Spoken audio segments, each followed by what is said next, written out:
guys. So part of social studies, but it's actually done in the phys ed block. It's like the start of the phys ed block is the activities where Max goes over what a map is, what we can see on a map, and then I added what is a globe. I know that he knows what a map is and what we can see on a map. I think he's mastered that, but I kept those questions on because I want him to start comparing a map to a globe. So now the next question is, what is a globe? A globe shows us what the earth looks like. It's round and you can see land and water.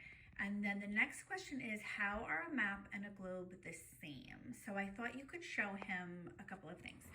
So I have this map of the United States, and then just the cover of this is a different kind of map. I like this versus a more realistic map just because I think on a realistic looking map, Max is not going to understand the roads and the things quite as much. So you can show him. So look, Max, maps are flat. This is a map and this is a map, and a globe is round.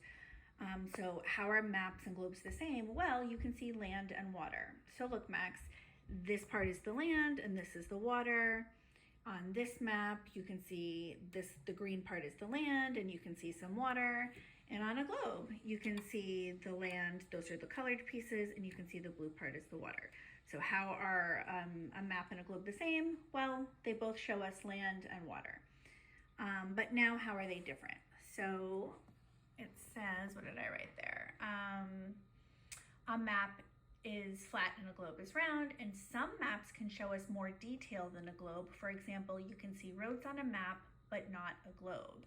So you would go over that. Again, a map is flat and a globe is round, and globes show us big, big bodies of land and big bodies of water, but maps take a closer look at that. So I didn't write that down, but you want to really explain that a map gets closer, and so you can see more. You can see different parts of the land and different areas, and we call those states. And you can see on some maps, they show us so much you can see close up, and you can see different roads and different places. So I would just use the cover of the geography book and this map. I'll put it in the social studies bucket, and the globe to go over all of that with him. And then the next question is, this is all new. What is a country? It is land that is part of a continent. It's smaller than a continent. And then what is a state? And what I have for you to show him what that is, I'm gonna laminate this. I have this. So you can show him, so Max, look, these are our continents, and you can show him North America there. And a continent is a huge piece of land. And a country, Max, is part of a continent. So take a look over here, Max. This whole thing here is a continent, that's North America, but a country is a smaller piece of land, and it's just part of. So take a look, this yellow part is a country. It's part of that whole big continent. And then you can tell him, this yellow part is the country where you live, Max, and it's called the United States.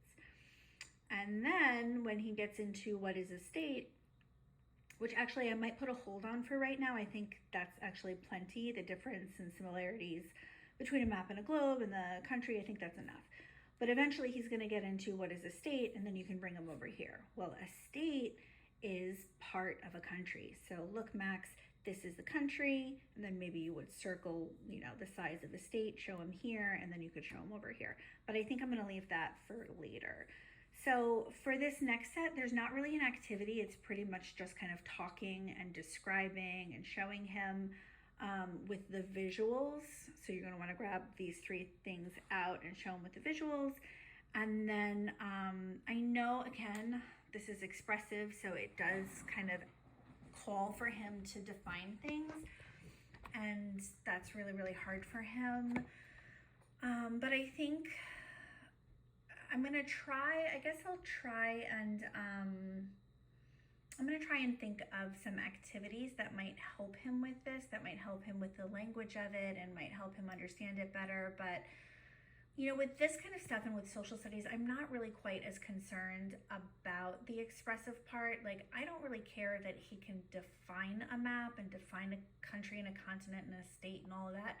But I do want him to have the knowledge of it and like if ever someone were to talk about it, I do want him to have some language to be able to engage in that talk.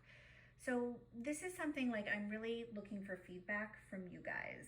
If you think we should make this more receptive, and I know you guys call it something different, but receptive for me is more, he's not saying it, he's more pointing and identifying and showing.